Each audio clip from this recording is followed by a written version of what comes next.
Hi friends, నేను మీ సీతాశ్రీ. ఇవాళ మన రెసిపీ వచ్చేసి క్యారెట్ హల్వా. సింపుల్ గా చేసుకునే విధానం చూపిస్తాను. వచ్చేయండి వీడియోలోకి. ముందుగా గిన్నె పెట్టుకొని దీనిలో 4 చెంచాలు నెయ్యి వేసుకుందాం.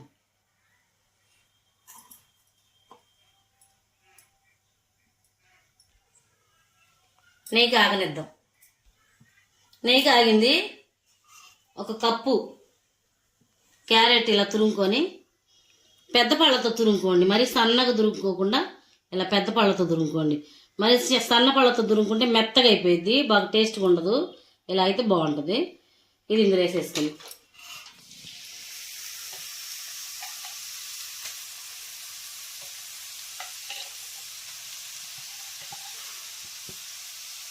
మొత్తం వేసుకొని ఒకసారి కలుపుకొని మూత పెట్టుకొని మెత్తగా మగ్గించుకుందాం.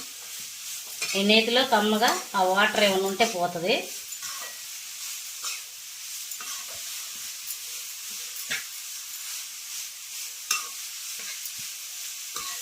సన్న మంట మీద మూత పెట్టుకొని క్యారెట్ మెత్తపడేదాకా మగ్గించుకుందాం.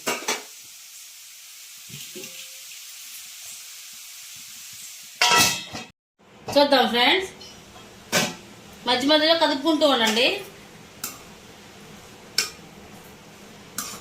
చక్కగా మగ్గిపోయింది. దీనిలో వాటర్ అంతా పోయింది.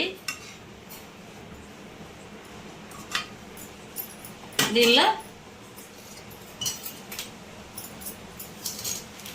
పాలు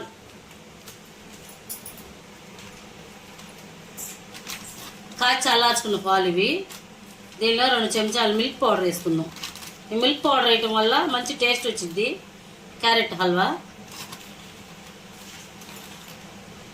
2 స్పూన్లు వేసుకొని బాగా మిక్స్ చేసుకుందాం.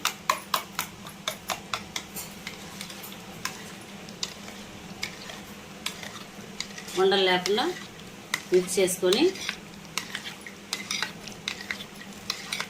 ఇది దీనిలో పోసేసుకుందాం.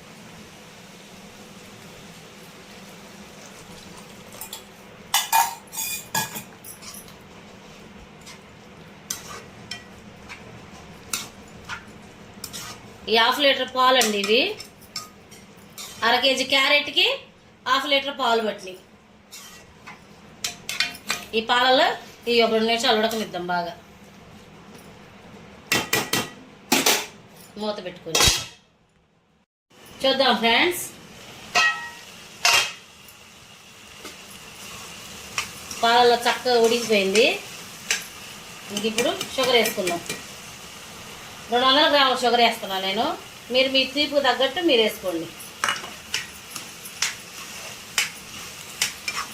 కొంతమంది ఎక్కువ తినేవాళ్ళు ఉంటారు, కొంతమంది తక్కువ తినేవాళ్ళు ఉంటారు. అది చూసుకొని మీ టేస్ట్కి తగ్గట్టు మీరు షుగర్ వేసుకోండి. ఈ షుగర్ మెల్ట్ అయిపోయి బాగా కరిగి మళ్ళీ ఇదంతా దగ్గర పడేదాకా ఉడికించుకుందాం. దీనిలో 2 యాలక్కాయలు కొట్టేసుకుందాం. దీనిలో 2 యాలక్కాయలు ఇలా నలిపి వేసేసుకొని వేసేసుకుందాం.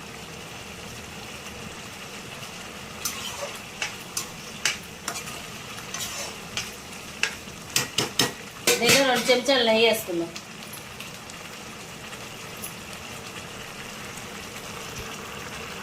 దీంట్లో 2 చెంచాలు నెయ్యి వేసేసుకుందాం.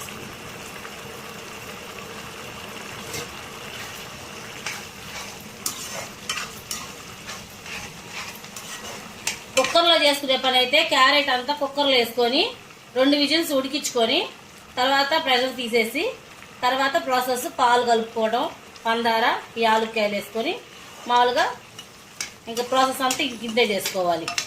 కుక్కర్లో వేసుకునే పని అయితే 2 విజిల్స్కి ఉడికించుకోండి. కుక్కర్లో అయితే తొందరగా అయిపోయింది. ఇది వాటర్ అంతా తగ్గేదాకా మళ్ళీ ఉడికించుకుందాం. చూద్దాం ఫ్రెండ్స్, చూడండి ఇలా ఈ స్ట్రక్చర్కి రావాలి. చక్కగా నెయ్యి అంతా సైడ్లో వదిలేస్తుంది చూడండి.